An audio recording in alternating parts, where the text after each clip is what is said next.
Hai semua, salah satu metode penambangan batu bara adalah mengambil lapisan puncak gunung agar lapisan batu bara dapat diambil, kemudian lapisan tersebut dibuang ke lembah di sekitarnya. Selain dipakai pada pertambangan, ternyata meratakan gunung ini juga dipakai untuk memperluas lahan sehingga dapat dibangun sebuah kota baru dengan berbagai fasilitas di dalamnya. Dan berikut ini adalah mega proyek paling ambisius di Cina. Urbanisasi dan industrialisasi mempunyai hubungan yang erat dengan Cina. Urbanisasi besar-besaran pertama di Cina dimulai pada pertengahan 1950-an, kala itu pemerintah berupaya untuk mengubah Cina dengan industri. Akibat perkembangan industri tersebut, menghasilkan perubahan dramatis pada landscape perkotaan. Banyak kota-kota baru dibangun di sekitar pusat-pusat manufaktur dan area pertambangan. Dan pertumbuhan kawasan kota ini mengalami peningkatan mulai pertengahan 1980-an dengan masuknya Cina ke dalam panggung ekonomi global. Di tahun 1980-an, 80% masyarakat Cina tinggal di pedesaan. Sedangkan pada tahun 2018, lebih dari setengah penduduk Cina tinggal di perkotaan. Motivasi ekonomi adalah salah satu faktor di balik urbanisasi di Cina ini. Salah satu alasan perpindahan penduduk tersebut adalah kesempatan kerja yang lebih baik di kota tujuannya. Dengan adanya urbanisasi tersebut, akan mengubah struktur ekonomi Cina.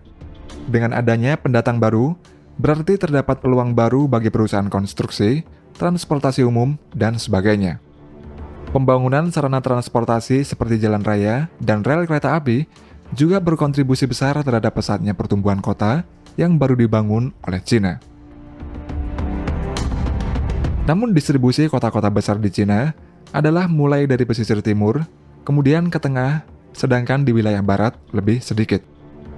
Pemerintah Tiongkok berupaya untuk memprioritaskan daerah timur dalam menggenjot pertumbuhan ekonomi nasional dengan memberikan berbagai keistimewaan. Dan alhasil, daerah timur tumbuh pesat, sedangkan pembangunan daerah di tengah dan barat relatif terabaikan. Akhirnya Cina meluncurkan Western Development Strategy pada tahun 2000-an untuk mendorong pembangunan ekonomi di 12 wilayah tingkat provinsi di daerah barat. Di bawah strategi tersebut, wilayah barat menikmati dukungan dalam pembangunan infrastruktur, investasi asing, dan lain-lain. Dari tahun 2000 hingga tahun 2016, pemerintah Cina menginvestasikan sebesar 914 miliar dolar atau sekitar 14.000 triliun dalam 300 proyek besar di wilayah barat. Provinsi Gansu merupakan daerah yang terdampak proyek pengembangan tersebut, dan kota Lanzhou merupakan ibu kota dari Gansu. Lanzhou ini merupakan pusat kawasan industri. Kota ini menjadi pusat industri petrokimia, manufaktur peralatan tambang, produksi lokomotif kereta api, dan masih banyak lagi. Kota ini dulunya merupakan penghubung utama di jalur sutra kuno, yang mana telah memainkan peranan penting dalam pertukaran budaya dan ekonomi antara Cina ke negara-negara di seluruh Asia Tengah, Timur Tengah, dan Eropa. Meski kota ini termasuk dalam kebijakan strategi pengembangan kawasan, namun kota ini telah gagal dalam pencapaian ekonomi. Tidak seperti daerah lain yang mengalami perkembangan ekonomi yang pesat akibat kebijakan strategi pengembangan kawasan tersebut. Salah satu alasannya adalah kota Lanzhou ini kekurangan lahan, dikarenakan padatnya lembah curam yang terletak di sekitar Sungai Kuning, dan hal inilah yang menghambat pembangunan kawasan secara keseluruhan. Akhirnya pada tahun 2012, pemerintah Cina menyetujui pembentukan zona baru yang bernama Lanzhou New Area yang mencakup area seluas 806 km persegi. Lanzhou New Area ini merupakan cekungan dataran tinggi terbesar yang terletak sekitar 40 km dari kota Lanzhou. Agar dapat dijadikan area baru, mereka mengerahkan sekitar 6.000 pekerja dan lebih dari 3.000 ekskavator serta dump truck untuk meratakan 700 bukit dan gunung yang ada di area tersebut. Megaproyek meratakan pegunungan ini, idenya sangat sederhana, yakni memangkas puncak gunung dan menggunakan tanahnya untuk mengisi lembah di bawahnya, sehingga menciptakan permukaan yang rata yang kemudian dibangun berbagai fasilitas di dalamnya. Proyek meratakan gunung tersebut merupakan salah satu proyek terbesar dalam sejarah Cina. Dan untuk meratakan 700 gunung tersebut, diperkirakan menghabiskan biaya sebesar 3,5 miliar US dollar atau setara dengan 50,7 triliun rupiah. Proyek meratakan gunung ini sebenarnya tidak hanya di Lanzhou saja.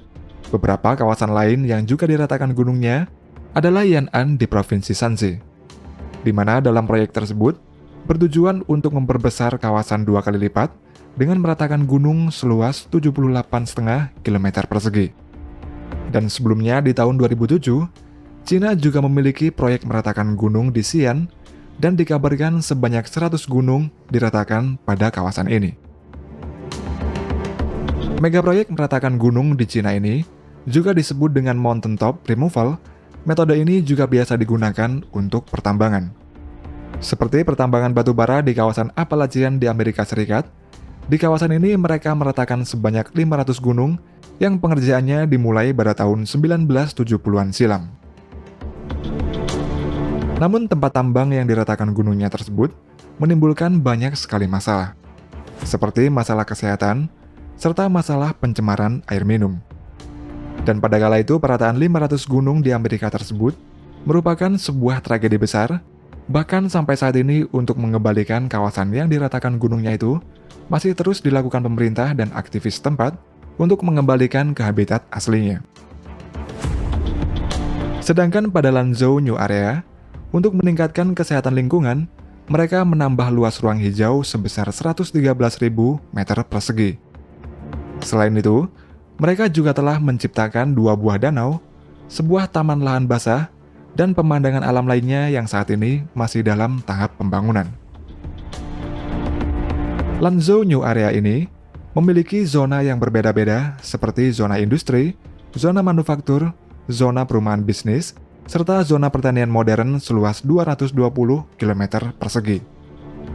Lanzhou New Area ini akan terintegrasi dengan pembangunan jaringan jalur sutra modern, dan pada tahun 2017, kota ini didesain sebagai smart city yang teknologinya disuplai oleh Huawei. Meskipun area baru ini pembangunannya masih belum sepenuhnya selesai, namun kota yang baru dibangun ini telah menarik banyak investor. Dan diharapkan, kota ini infrastrukturnya akan selesai pada tahun 2030.